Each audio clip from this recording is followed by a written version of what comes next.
Did Jesus have to die? No, he did not. So literally the answer is no. So you could go home now, the whole talk. Did Jesus have to die? No. But personally, I am obsessed with theology, because the more that I get to know Jesus and the more I get to know who he was and what he did and what really happened in the Passion, the more I fall in love with him. So to me, it's not just about knowing facts, so if someone quizzed you, you would have the right answer, but it's so you know more about who he is, so you can love him more. And one place that I really started to fall in love with Jesus' Passion is where it actually happened in the Holy Land.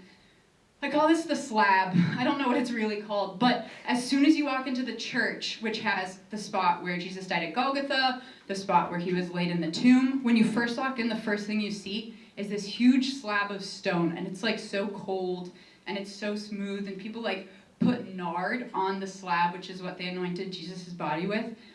And I honestly had a terrible trip in the Holy Land. It just wasn't a great trip, although it's a pilgrimage. But this spot was so powerful to me. And the more that I spend time reflecting on the fact that Jesus didn't have to die for me, the more I've just fallen more in love with him, and just an honest gratitude is deep in my heart. So that is why we are here. Can somebody read this for me real quick, nice and loud? Somebody. Yes, Noemi. What then shall we say to this? If God is for us, who is against us? He who did not spare his own son, but gave him up for us all, will he not also give us all things with him? Who shall separate us from the love of Christ? Shall tribulation or distress or persecution or famine or nakedness or peril or sword? So now I live with the confidence that there is nothing in the universe with the power to separate us from God's love. Read that last one again, the underlined bolded one. So now I live with the confidence that there is nothing in the universe with the power to separate us from God's love. Yes. Okay, I love the emphasis. Okay, keep this in your heart and in your mind. We're going to come back to this. Also, this is from Romans. And who wrote Romans? Who is this speaking? Roman. Paul. Got it. All right. So, no, Jesus did not have to die. This is one of my favorite images of Jesus on the cross.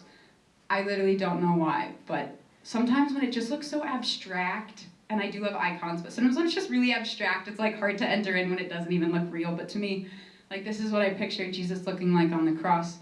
And the crazy thing is, so no, he didn't have to die, but it's so hard to imagine Christianity without the cross. Take your phones out and Google Christianity, if you have your phone on you.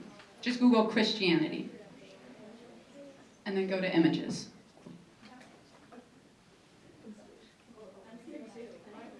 Christianity images. It's nothing scary. Is everyone kind of there? Maybe? Sort of, yeah? Anya's there? All right. SEA is there?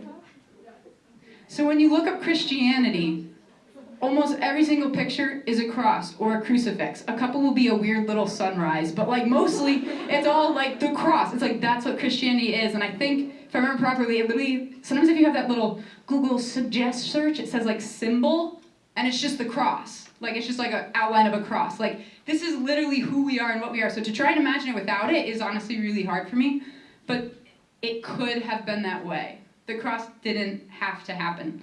So, if we're backing up, we sinned, the garden, original sin, an infinite offense against God.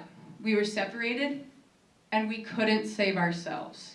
We're finite beings. We couldn't pay back the debt. So we needed to be saved. It wasn't we could have done it ourselves. But the thing is, God could have chosen any way he wanted to. He could have literally snapped his fingers, and all of humanity would have been saved. And that was a legitimate option. 2, Jesus could have still become man, but he didn't have to die. So I won't go too much into this because sometimes it can be boring, but I love it. So basically, Jesus, being God and man, was perfect. His divinity made every action that he did infinite. So the smallest suffering that he went through on earth would have been enough to pay the price to redeem all of mankind. The literal smallest. Stubs his toe. Literally could have saved the entire planet. One drop of blood, And not like God being like, oh, okay, I'll count it. Like literally the meritorious weight of the smallest amount of suffering of Jesus would have been enough. And to me, what's crazy is he did suffer in his life. He spent 40 days in the desert, hungry, tempted. He cries for Lazarus. Like he had a lot of suffering, and he chose to wait and only to apply it all with the cross. Does that make sense? Sorry, I know it's a little theological, so think of it like a credit card, or no, not a credit card, a debit card. You can have I could have enough money to buy something, but that doesn't mean I'm actually purchasing it. The analogy falls to a certain point, but basically every little bit of suffering that Jesus went through in his life could have been enough, was going to be enough to redeem us, but he chose to wait and to unite it with his passion. So he chose the cross. Why? One, because the whole point of the cross, the whole point of saving us, redeeming us, whatever, original sin, the whole point of that is to be in communion with him. It's to be in heaven with him, for us to be able to be with him. And the cross was kind of the best chance for us to get there. He'll inspire love out of, so he wanted to save us, but we have our own free will. And the cross was the best chance of us to actually be with him forever. And this is where it goes back, I love this so much, oh my gosh. This is where it goes back to Romans. Because he says up here, if God is for us, who is against us? He who did not spare his own son, but gave him up for us all. Will he also not give us all things with him? And later on he says, so now I live with the confidence that there is nothing in the universe with the power to separate us from the love of God. If God had saved us with a finger snap, there still was nothing that could separate us. But honestly, we wouldn't believe it. If someone just says oh yeah, I'm not mad at you, I love you, and then they're your actions as humans, we need actions to back up words. So even if Jesus saved us, think of our human condition, how hard it would be to believe when you sin, when you fall, when suffering happens, to believe that God actually loves you and he wants you with him, even in your lowest moments. And that's why he gave us the cross, was so that we have the confidence. It's not because if God didn't do the cross, he wouldn't have loved us. It's not about that. It's about our end. It's for us. And that we can have confidence because of that. Does that also make sense? Then the other two real quick is he gives us the example. I don't know about you guys, but I am pretty weak in suffering. I try to be good, but whenever things happen, it's just so hard for me, and I feel I'm a victim, and I just try to avoid suffering at all costs. And I can't imagine if I didn't have the cross as the example to turn to. And I just know that a lot of times when I am pushed to my edge, and I feel the suffering is too much, and I don't want to keep doing it, and Jesus, I can't keep doing this for you, I always come back to the cross, because he did it first. He doesn't ask us to do anything that he didn't do first.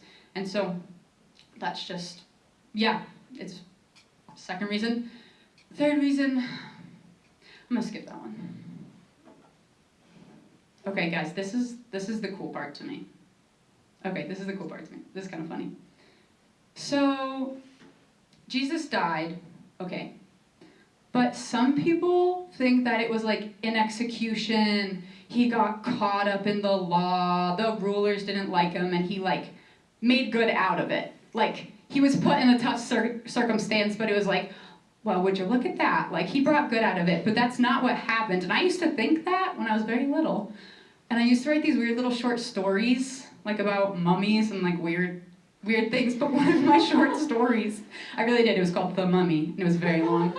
But I wrote one about Jesus' passion, except for I was in it and I saved him. So I forget what part it was at. I think it was, I think it might have been after the scourging or something. And in the story, I jump in and I beat up the guards and they faint because I didn't know how to I don't know if I knew, okay, I didn't know about death, but I never wrote people, no one died in my stories, everyone fainted over and over. So it's the guards all fainted and I untied Jesus and he got away. And I was that's what I would have done for you, Jesus. You're so good, you love me, you made me, I'm gonna save you, because I thought, oh no, he got taken by the guards. But that's not true. He fully willed it, and it was God's plan A. And you can see that from the Old Testament. I won't even go there, but there are so many prophecies of prophesying exactly this, that like a priest and a victim and the Son of God that is God, but that is man, is going to die. It's going to be the new covenant. So like, this wasn't some like, oh shoot, we forgot about Rome, and like, what are we going to do? We could save the world. Like this was his plan A. And so here's a great passage. Jesus said in John, no one takes it, he's talking about his life. No one takes it from me, but I lay it down of my own accord. I have power to lay it down, and I have power to take it again. This charge I have received from my Father. So, I mean, this is about as clear as it gets. If you want to fight me on this, we can talk after. But like, that's literally so clear. So Jesus was literally in control the whole time. And I love the language of the catechism, which I know makes me sound nerdy. I normally hate using catechism quotes, but I saw this. I was like, it's so good. Jesus' violent death was not the result of chance in an unfortunate coincidence of circumstances, but is part of the mystery of God's plan. So it's kind of like what I was saying. It wasn't like, oops, he got taken into custody. Like, it was like, this was the plan from the start. Like, the free will of the soldiers and the free will of, like, everybody was involved in the plan. And I love this picture. Not this picture. This sculpture. It's in Pittsburgh. But I love it because all the stations are so physical. It's like they're holding him down, whatever. He's always tied up, so it doesn't look like he's in control. It looks like, okay, he made the choice, but then he was stuck. But that's not the case. What was I going to say? Oh, I love this part. Okay, there's this cool book. There's this cool book called A Doctor at Calvary, and it was written by this French priest where he basically examined the Shroud of Turin. Does everyone know what that is? The Shroud? If you don't, you can Google it. But basically, he studied the Shroud and did a whole, like, from a physiological and from, like, a surgeon's point of view, studied the Shroud. Not only found that it was completely legit, it couldn't have been painted. He's so sure it's Jesus, but he goes through all the little details that you can tell from his wounds on the Shroud to what happened. And at one part, he talks about what happens in Roman crucifixions, and that when they would carry their cross, which typically was just the cross beam, it usually wasn't that shape. It was just the arm part, and the vertical one stayed there. Is they would usually tie their hands to it so that they like had to carry it, because most people being killed don't want to be killed, and it's not their plan A, so they're tied to it. But we know, one, from the Shroud, and two, from the fact that Simon helped him carry it, that it couldn't have been tied to him. And there's a bunch of things about how the Romans were like brutal, but they were weirdly respectful of like people's beliefs, and like there were things like the Jews of like still having clothes on, so they would never make you go against like your own like culture beliefs, but they would still kill you. So basically they would not tie an innocent person to a guilty person's cross, which means if someone else could have just carried it with him or behind him, meant that he wasn't tied to it. And the only time they would do that is if the soldiers were like 1,000,000,000,000,000% sure that the person was gonna do everything they said, carry it all the way to the spot, and like not have a problem. It's the only time you would say like, I'm gonna put this on your back and just trust you that you carry your own death instrument to the spot. Like, there was no one who would do that. So that meant that the soldiers were so sure that it wasn't even worth their time to like tie him up, because he must have been like so meek, so obedient that like he's not wrestling back. They literally just let him carry it by himself, which I just thought that was so cool. And in the book, the doctor says that Jesus had a firm will to endure the painful consequences to the utmost extent. So like his whole passion, he was never trying to like get out of suffering. He actually took every single little piece on, which is just crazy that this was Jesus's and God's plan, because he also said that like the point of crucifixion was to prolong agony. So there were like other ways you could be executed. They would like behead people, whatever, but like the point of this was just to prolong agony, because you could kill someone so much faster, so much. It's just like a lot of work. They have carpenters who literally make the crosses, like, but God truly chose to take on like the most that he could possibly handle. Okay. This took me way too long. All I'm saying is Elizabeth is very talented, because I spent almost a whole day trying to get this put together. Okay, so Jesus died for us a long time ago when he saved us.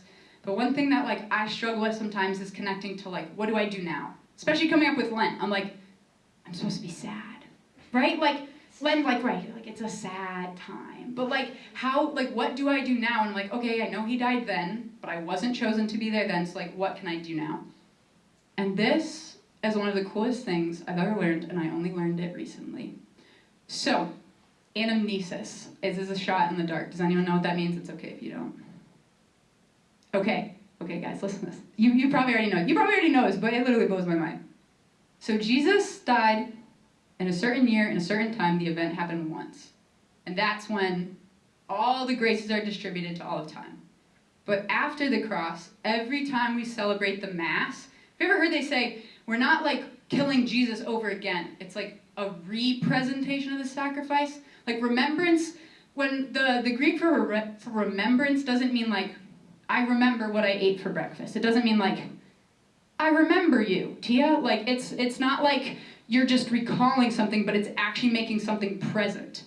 And so that's what happens at Mass with Calvary and with Jesus' sacrifice on the cross, is at the Mass, from right after with the disciples, to a little further after with your favorite saint, to even now at BLR, whenever you go to Mass, is that moment, that sacrifice, you're it's like time travel. It's literally brought to where you are and you're able to enter in.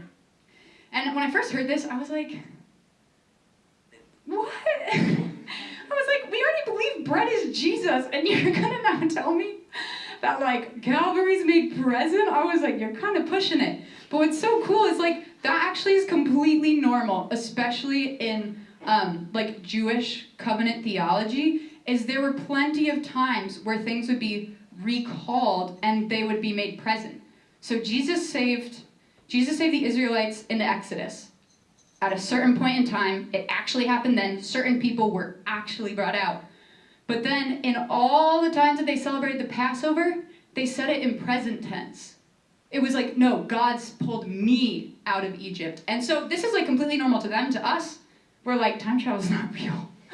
But it completely makes sense, and also God's God. So again, if you don't believe it, take it up with him, but also you can talk to me about it if you have questions, because I'll also talk. So first thing is that is just incredible. I love this picture. So this is from a retreat center in, Pennsylvania. This is from a retreat center in Pennsylvania. And it's so cool because they have a life-size, huge cross right behind the altar.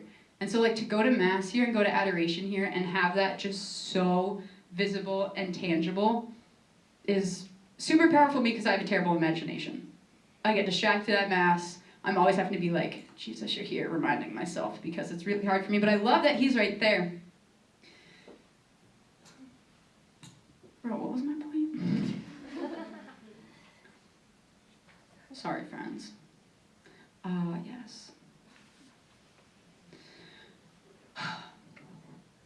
As I was saying with the Eucharist and Mass, it's not just about us, oh, Jesus did something for us and now we're oh, we're in debt, oh, now we have to pay him back. But it's actually what he desired. What I said before, it's the whole reason about saving us was to be with him. That's why he instituted the Eucharist. He's not just dwelling with his people, but he dwells in his people. And I love the quote by Saint Therese. Just paraphrase. That's Jesus it doesn't come to sit in the ciborium. The ciborium is the little gold guy that holds him. He didn't come to be in the ciborium. It's not for him to be in the tabernacle. We make it of gold because he's so worthy and we want to give him the most worthy place possible, but that's not why he came for the gold. He would much rather have you.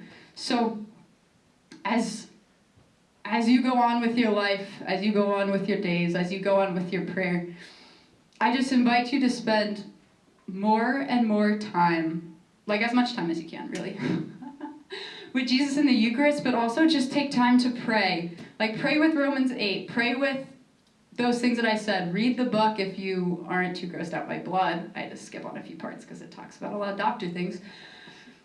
But he wants to be with you, and he wants you to receive him, and he wants to be close to you. So that's what our response should be to him dying on the cross is, yes, contrition for our sins. Yes, going into Lent. Like, I mean, it's our sins that put him there. It wasn't like, again, like it wasn't just violence. But like we should joyfully rejoice that we have a God that loves us so much, that wants to be with us. And we should just run to him as close as we can. And I'm just so happy that tonight we're able to have Jesus here and we're able to worship. Because those are two of the best responses that we can have. Obviously we can't like physically receive him tonight. But the Bible is super clear that like the best response, like I said, the best response to Jesus' sacrifice is to worship him. So can someone read this psalm for me? Yes, dear. My lips will shout for joy when I sing praises to you, my soul also which you have rescued. My lips will shout for joy when I sing praises to you, my soul also which you have rescued. So Jesus, we just thank you so much for coming to earth, for becoming man, for dying on the cross for us, for dying in one of the most painful and brutal ways possible, but all for love of us, just so that we would come to you, that we would surrender to you, that we would want to be close to you. And Jesus, I just pray for every girl in this room. I thank you for calling them to be here right now, to be here tonight, to be before you. Jesus, I just pray for their hearts. I pray for any burdens that they're carrying, that they would just have a deeper understanding that you carried everything first and that they can walk with you. Jesus, we're just going to take this time before you. We open our hearts to you. Jesus, just pour your grace and your love out on us. Jesus, I boldly ask that each person in this room would encounter your love in a new way, in a deeper way. Every single person, Jesus. Jesus, we receive your love and we pour it back to you. Thank you for loving us so much. Jesus, we love